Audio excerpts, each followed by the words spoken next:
हमारा मिलिट्री का सिस्टम है, कोर्ट मार्शल का या लीगल सिस्टम है, ये बिल्कुल बड़ी सूरत से काम करता है, लेकिन जो कानूनी और इंसाफ के तकाजे हैं वो मुकद्दम है। तो जिसका भी कोर्ट मार्शल होता है उसको फेयर ट्रायल के, उसको वकील करने के, गवाह पेश करने के, जिरा करने के, सबूत पेश करने के और अपील करने का ये तमाम हक हासिल। और जहां तक आपने बात की है कि और कितने लोग गिरफ्तार हुए, तो मैं आपको पहले भी अर्ज की कि ये एक सबजुडिस मैटर है, एक ऑनगोइंग कानूनी केस है और उसमें जो जरूरी ज़ियात और तफसीलात होंगी, जो मुनासिब होंगी, वो आपको बताई जरूर जाएंगी। ठीक है, मैं आपको ये बता दूं कि जो भी शख्स इस केस में मुलव्वस होगा वो कानून की गिरफ्त से बाहर नहीं रहेगा, चाहे इसका कोई भी ओहदा हो, चाहे इसकी कोई भी हैसियत हो।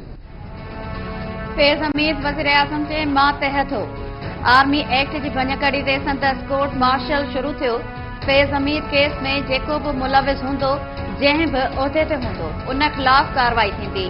PTI-SPR लेफ्टिनेंट जनरल अहमद शरीफ़ चयो आहे त फैज़ हमीद केस सबूत आहे त फ़ौज ज़ाती ऐं सियासी मफ़ादनि लाइ भञकड़ियुनि खे केतिरो संजीदा वठे थी। उम्मीद आहे त ॿिया इदारा बि ज़ाती मक़सदनि लाइ उहिदनि जो इस्तेमाल कंदड़नि खे जवाब ॾींदा। मुल्क में क्रिमिनल जस्टिस सिस्टम खे मज़बूत करणु ज़रूरी आहे। पाक फौज जी का बि सियासी एजेंडा नाहे, नई वरी कंहिं सियासी जमायत जे मुखालिफ़ या हिमायती आहे।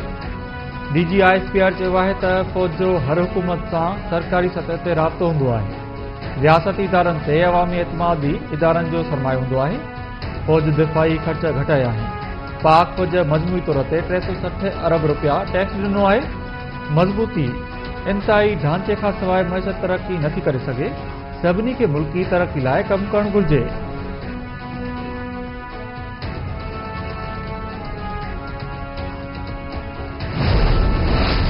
अफगानिस्तान में नई हुकूमत बाद दहशतगर्दनि ऐं फारिजनि जी सहूलतकारी वधी आहे। पाकिस्तान अफगानिस्तान जो हर जगह ते साथ ॾिनो। ख्वाहिश आहे त अफगान हुकूमत फारिजनि बदिरां पाड़ेसरी मुल्क जो साथ ॾिए। DG-ISPR चयो आहे त फ़ौज दहशतगर्द ऐं क़ौम दहशतगर्दीअ सां बढ़ी रही आहे। 8 महीननि दौरान 32,000 खां वधीक ऑपरेशन कया विया आहिनि, जंहिं दौरान पाक फौज जा 193 बहादुर ऑफिसर ऐं जवान शहीद थिया आहिनि। रुगो 1 महीने दौरान 90 फारिजनि खे जहन्नम भेड़ो कयो वियो आहे।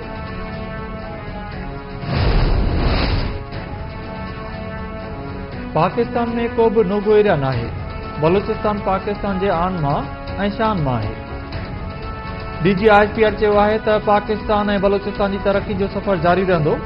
बलूचिस्तान खे वफ़ाक़ 520 अरब रुपया ॾींदो आहे। रॉयल्टी जी मद में बि बलूचिस्तान खे 254 अरब मिलंदा आहिनि। मादनियात वारे प्रोजेक्ट में बि 80% बलूचिस्तान जा माण्हू आहिनि। हक़ीक़तुनि ते नज़र रखिजे त कूड़ो ऐं ग़लति बयानियो ठाहींदड़नि जी ॻाल्हि में झोल नज़र ईंदो।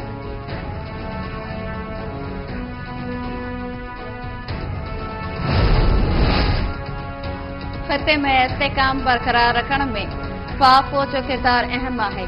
एटमी ताक़त जे तवाज़ुन खे बरक़रार रखण ऐं जोहरी एशिया में अमन लाइ पाक फौज जे किरदार खे तस्लीम करणु ज़रूरी आहे।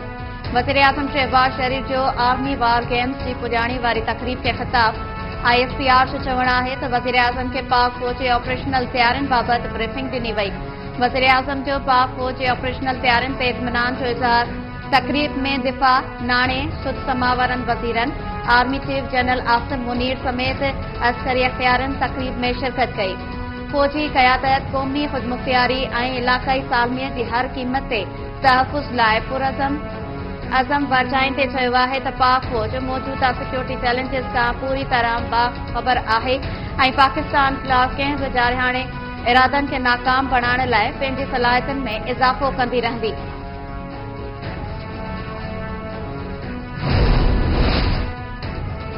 कराची, हैदराबाद, सखर, बदीन, मीरपुर ख़ास, टंडोलायर ऐं शहीद बेनज़ीराबाद समेत मुल्क जे 29 खां वधीक शहरनि में पीअण जो पाणी गैर मयारी थी वियो। सिहत लाइ हानिकार करार। पाणी बाबति वज़ारत क़ौमी असेंबली खे लिखत में आगाही ॾींदे चयो आहे त PCRWR 2001 ईस्वी में मुल्क जे 29 शहरनि में पाणी जी चकास कई त समूरनि शहरनि जो पाणी गैर मयारी निकितो। उन्हनि इलाइक़नि जी 2022 खां 2023 ताईं निगरानी बि कई वई।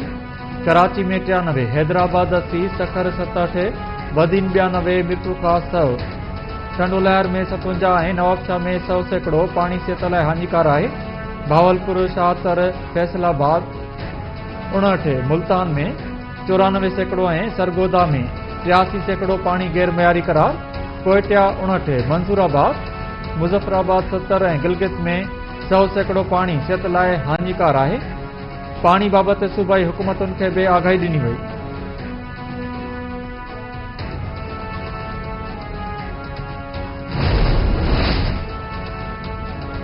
एसिस लाइ डबल कैबिन गाॾियुनि जी ख़रीदारी। सिंध हुकूमत तरदीदी बयान में बि गाॾियूं ख़रीद करण जो एतराफ़ करे वरितो। सिंध हुकूमत जो चवणु आहे त लग्ज़री गाॾियुनि जी ख़रीदारी वारनि ख़बरुनि में का बि सचाई नाहे। मामले खे ग़लति रंग ॾिनो वियो आहे। ऐसी अमन अमान बरक़रार रखणु, अघनि ते ज़ाब्तो आणणु, पोलियो जे ख़ात्मे, बोर्ड इंतज़ामनि, स्कूल्स ऐं अस्पतालुनि जो मुआइनो कंदा आहिनि। उहे ऑफिसर अक्सर करे 24 कलाक डुराहनि इलाइक़नि में सरकारी मशीनरीअ जे कमनि खे यकीनी बणाइनि था। असिस्टेंट कमिश्नर्स लाइ गाॾियुनि जी आख़िरी ख़रीदारी 2010 ऐं 12 में थी। कल्टस कारूं ख़रीद कयूं वयूं। कल्टस कारूं 7-8 साल हलनि थियूं। अक्सर गाॾियूं पंहिंजी पुॼाणीअ ते पहुची चुकियूं आहिनि। असिस्टेंट कमिश्नर्स लाइ ऑपरेशनल गाॾियूं ख़रीद करणु को अनोखो फ़ैसिलो नाहे। हंगामी हालतुनि खे मुंहुं ॾियण जी ज़रूरत आहे। अहिड़े फ़ैसिले खे शाहाणो चवणु गुमराही आहे।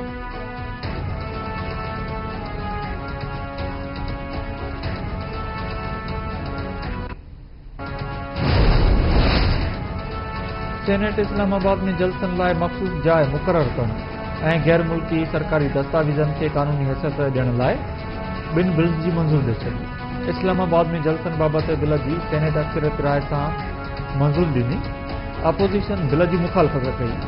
सेनेट चेयरमैन चयो आहे त इस्लामाबाद में को हाइड पार्क ठाहियो वञे।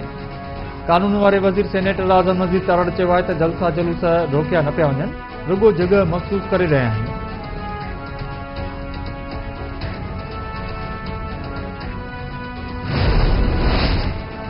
केपी जे वॾे वज़ीर अली अमीन गंडापुर जी राहदारी ज़मानत मंज़ूर। पेशावर हाई कोर्ट पारां अदालतुनि में पेश थियण ताईं अली अमीन गंडापुर खे गिरफ़्तार न करण जो हुकुम। अदालत अली अमीन गंडापुर जी दरख़्वास्त ते फ़ैसिलो जारी कयो। अली अमीन गंडापुर चयो आहे त अदालतुनि जो एहतराम कयूं था।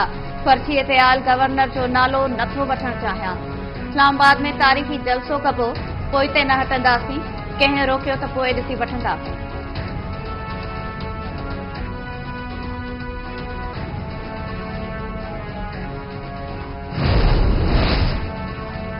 वफ़ाक़ी हुकूमत पारां ऑल पार्टीज़ कॉन्फ्रेंस हलाइण जूं कोशिशूं। स्पीकर जे चेंबर में हुकूमत ऐं मुखालिफ़ धुर जे मेंबरनि जी मुलाक़ात। अपोज़िशन जे वफ़द में बैरिस्टर गोहर, असद कैसर ऐं आमिर डोगर। हुकूमती वफ़द में राणा सनाउल्लाह ऐं ख़ालिद मक्सी शामिल।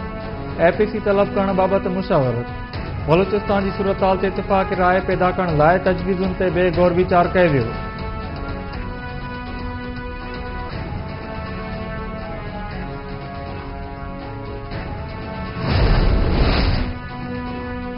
सदर आसिफ अली ज़रदारी जे लाहौर में कैप्टन मोहम्मद अली कुरैशी शहीद जे घर आमद।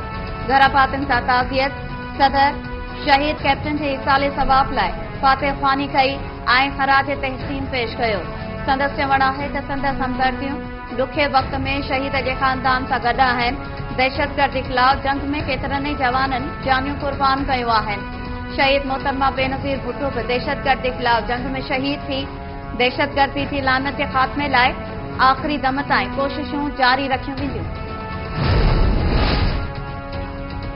सिंध जी क़ौम परस्त पार्टियुनि पारां इर्सा एक्ट ख़िलाफ़ गॾियल जदोजहद करण जो ऐलान। 10 सेप्टेम्बर ते इजलास घुराइण ते इत्तिफ़ाक़। एसीपी जे सदर ज़ैन शाह जा डॉक्टर कादर मक्सी, रियाज़ चांडियो, अयाज़ लतीफ़ अली जो, सफदर अब्बासी, अली पल ऐं ॿियनि सां राब्ता। इर्सा एक्ट ख़िलाफ़ 10 सेप्टेम्बर ते इजलास घुराइण जो फ़ैसिलो। ज़ैन शाह चयो आहे त 10 सेप्टेम्बर ते इजलास बाद इर्सा एक्ट ख़िलाफ़ मुस्तक़बिल जी हिकमत अमली जो ऐलान कयो वेंदो।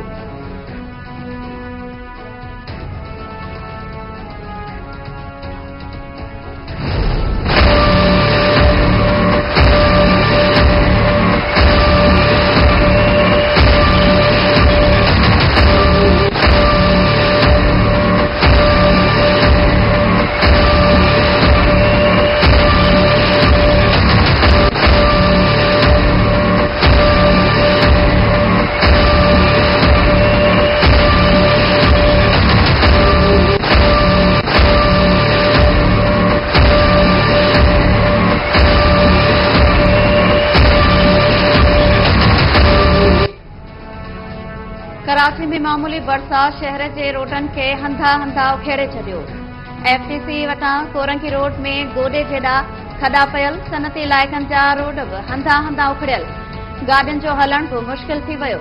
शहरी बि खॾनि वारनि रोडनि सबबि सख़्त परेशान। सरकार रोडनि जी मरम्मत लाइ कुझु बि न कयो।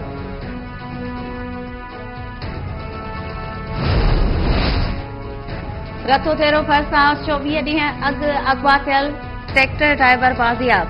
संगे जा लाड़े वटां अगवा थियल नौजवान मोहम्मद बख्श खोखर धाड़ेलनि जे चंबे मां आज़ाद थी घर पहुतो। वारसनि में ख़ुशीअ जी लहर।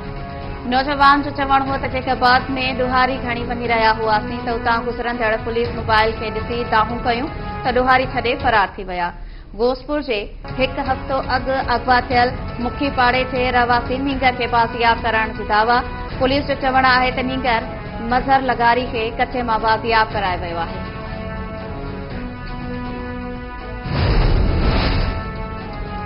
कराची ऐं हैदराबाद में सहूलियतूं नाहिनि। Sindh premier league cricket tournament जो ॿियो एडिशन कतर में मुनक़िद कराइण जो फ़ैसिलो। सिंध सुपर लीग जे सदर आरिफ मलिक जो चवणु आहे त सिंध हुकूमत IPL कतर में मुनक़िद कराइण जी इजाज़त ॾेई छॾी आहे। हाणे टीमुनि जे ट्रायल समेत कतर जी हुकूमत सां मामला तइ कया वेंदा। इवेंट जे मैचेस लाइ ग्राउंड ऐं ट्रायल्स बाबति शहरनि जी चूंड कई वेंदी। कराची ऐं हैदराबाद में सहूलियतूं न हुजण करे इवेंट कतर में मुनक़िद कयो वेंदो।